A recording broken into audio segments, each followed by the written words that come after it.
Welcome to the DraftKings tight end analysis for week 2. I'm Jason Gilbo, J Gilbo 11. With me is Russell Clay at Russell J Clay. You did some cash game and GPP and value picks for tight ends this week. I'm on a lot of these same guys. Really, I mean, pretty much all of them. Jumping into cash games here first, Jordan Reed, kind of an easy top end option. Yeah, and I will preface this by saying week one was a historically bad tight end week. Especially compared to the 2015 season where I took a look at, top 10 performances of 2016 tight ends versus top 10 performances of 2015, and it was a complete mess. Jack Doyle was our top, scoring tight end in week one. So that's how it went.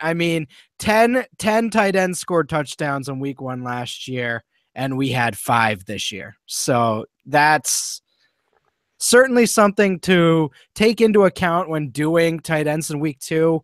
That was an outlier of a week, and I think we're going to get back to, getting some more consistent tight end production going forward. Speaking of that, we're looking at 2 guys for cash game types. Jordan Reed, I like him. I'm okay with paying up for him if you can get it. In cash games, it's going to be tough with the C.J. Andersons and Odell Beckhams of the world. But if you can pay up for Jordan Reed at 6,800, I'm certainly in favor. I'm not worried about his week one. Obviously didn't get the results we were looking for, but he's still the main guy in that offense. I'm not worried about, 2015 not necessarily translating to 2016 or Deshaun coming back and stealing his targets. We know what Deshaun is. He's going to get those deep targets, but it's not going to mess with Jordan Reed's short game targets, especially with Kirk Cousins.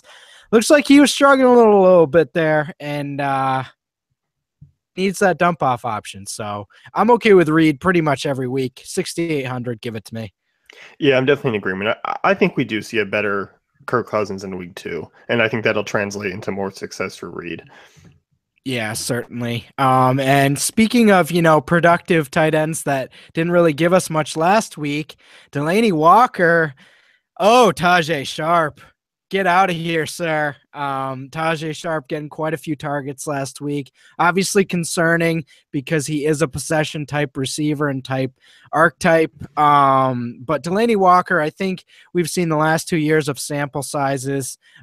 He's going to be a part of this offense. I think he gets things rolling week 2 against this relatively weak Detroit Lions defense that gave up three touchdowns to tight ends last week. So while everyone was sort of, playing the tight ends well, Detroit was just opening the gate, So I like Delanie, 4,500, relatively cheap. I like Mariota. I think they're a great stacking combination this week in all formats. Yeah, I'm definitely in agreement. I think with Darius Slay projected to kind of shadow Tajay Sharp, I think that's a bad matchup for him in terms of who you want to look at in terms of the number one to pair with Mariota. I love Walker's price, 4,500. Big drop down from Jordan Reed. So I think he's going to be a popular option to help kind of alleviate some salary. Certainly. And okay, so let's get into some GPP guys. Gary Barnidge was a cash game guy for me last week. I love Gary Barnidge. I felt like the matchup was good. And, Robert Griffin for him, it seems like. But you know who's on IR now, Jason? Robert Griffin. Robert Griffin's on IR now. Josh McCown inserted back in. Gary Barnidge was basically a top 10 tight end every week that Josh McCown was in last year.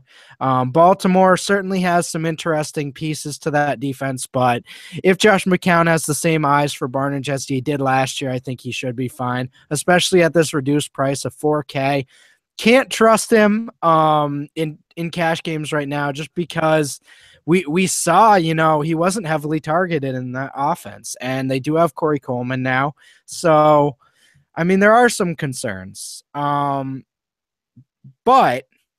there's plenty of upside as well. He did catch 1,000 receiving yards last year, So we do have a big sample on him not being a receiving tight end. So that's also very important to keep in mind. But at the same time, we do have last year as well. So For week 2, again, I think week 2 is a hinge point for a lot of players. Gary Barnidge is definitely one of those. I'm definitely in agreement. I think a Barnage bounce back week is in store. I like him quite a bit and at a reasonable price tag of 4K as well. Um, we got the Dud brothers here, Kobe Fleener next, who at 3,900. I think you were on Barnage quite a bit in week 1. I was on Fleener quite a bit in week 1. It didn't. Neither of it went well for either of us. Fleener price drop here at 3,900. I think an order's in store for him to kind of bounce back here, possibly. Yeah. What do they say? What's that saying where like you couldn't fight your way out of a paper bag or something like that? I feel like if you put Kobe Fleener, Jared Cook, and Gary Barnidge last week all in a paper bag, they wouldn't have been able to figure out how to either turn on a light bulb or get out of a plastic or paper bag. I don't know where I'm going with this, guys. Somebody save me. This analogy is just as bad as those 2 week 1 performances. I just want to also say, someone said we're like the Hardy Boys in one of our comments in one of our videos. That's not a terrible analogy, but I would have much more appreciated being compared to, the Dudley Boys with a Z or something like that. We know I'm a big fan of the Z at the end of the name, so Dudley Boys would be what I would go with. I would be the big fat pale guy, and Jason for some reason would be the other one. But anyway,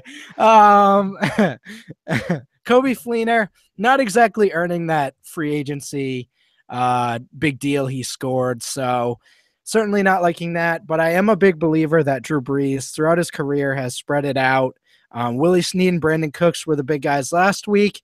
I certainly think they're going to be the main targets this year, but I mean, we've seen this throughout Brees' career where whoever's in the game plan, whoever's open, whoever has the good matchup is going to get the targets. And in a Drew Brees offense, it's going to be efficient. So I'm actually looking at Kobe Fleener and Michael Thomas as nice contrarian moves this week. Fleener's 39, Michael Thomas is 4K. I think both of them are really nice moves in that game, and players that are going to be under-owned in a game that's going to be super over-owned throughout the rest of it. So I like Fleener. I like him down the seam. We saw the Giants, they're not very good against tight ends. So I really like this matchup. I do too. I could certainly see a bounce back week. I could also see a very low floor week, which I think you could as well. As you mentioned, just because the weapons are so spread out there, we're going to have some down weeks from those guys, on a week-to-week basis. Certainly. In terms of your punt tight end here, 3,400, Jesse James for Pittsburgh. Kind of the talk of the town here. I mean, I think a lot of people are going to be looking to maybe punt tight end this week to kind of fit in some guys. I like how you introduced this. You kind of went with a little twangy opening. You said talk of the town, just like a Jesse James would be, introduced. Yeah, I'm pretty excited. I didn't throw out the guns though. I should have done the guns, but I did though. I did. I threw out a few gunshots, but you probably couldn't hear because they were really silent. I had a silencer on them, but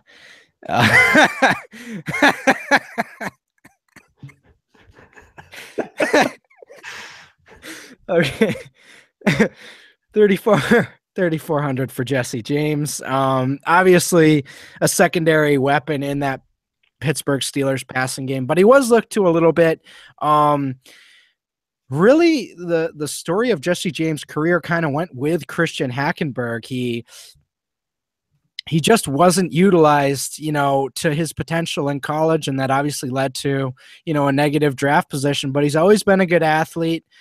He's enormous. He's like 6'7". So if they can get things to work, he's certainly at least a red zone threat. And he should see targets from, Ben Roethlisberger and in a Todd Haley offense, those two seem to make everyone, play to their ceiling. So at 3,400, I think he's a great value. I know you mentioned you might not love this matchup for the Steelers offense against the Bengals, but and I don't disagree there. But overall, I think Jesse James is an interesting pump play, especially with roster construction. Yeah, I think that's where the benefit is here is, getting OBJ, getting D'Angelo Williams, getting CJ Anderson's, all those guys into your lineups. You're going to have to maybe look down somewhere. And we saw that pay off last week. Obviously, we had a little bit of a luxury with guys like Julius Thomas being cheap, who was kind of a similar price tag, but here a little bit different. But I see it in terms of roster construction being a fine play. Definitely. So that's going to wrap things up with the DraftKings tight end analysis. Be sure to check out DaveFantasyCafe.com for our great tools and content.